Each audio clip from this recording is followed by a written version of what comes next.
শীতকালে কড়াইশুঁটির কচুরি অনেকের বাড়িতেই হয়ে থাকে। মোটামুটি সকলেই জানেন কিভাবে করতে হয়। চলুন দেখি আমি কিভাবে করি। এতে প্রথমে মটরশুঁটি ছাড়িয়ে সেদ্ধ করে কাঁচা লঙ্কা, আদা, খানিকটা গোলমরিচ দিয়ে মিক্সিতে ভালো করে পেস্ট করে নিয়েছি।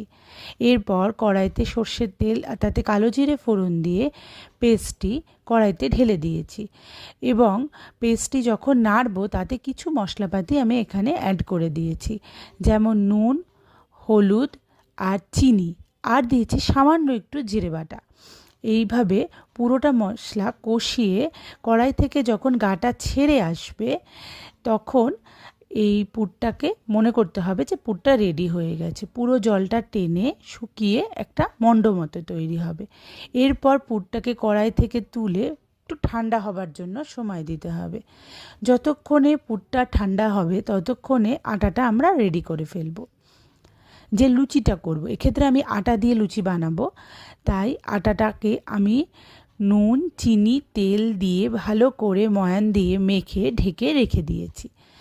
আটাটার পুরটা একটা বাটি তৈরি করে তাতে এই ঠান্ডা করা পুরটা দিয়ে খুব সুন্দর করে আলগা হাতে বেলে দিতে হবে।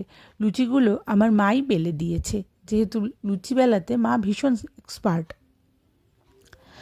এরপর ওই লুচি আকারে বলুন, পরোটা আকারে বলুন, বেলে তেল গরম করে তাতে হালকা হাতে নাড়িয়ে নাড়িয়ে দিলেই বেশ সুন্দর কড়াইশুঁটির কচুরিগুলো বেশ ফুলেছিল।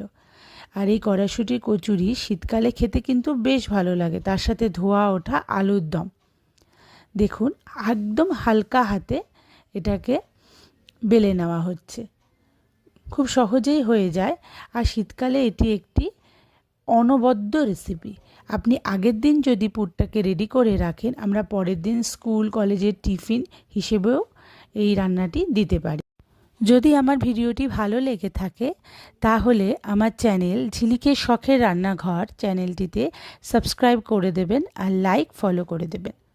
আজকে আসছি, অন্য দিন দেখা হচ্ছে অন্য কোনো নতুন একটা রেসিপি নিয়ে। ভালো লাগলে অবশ্যই লাইক কমেন্ট করবেন।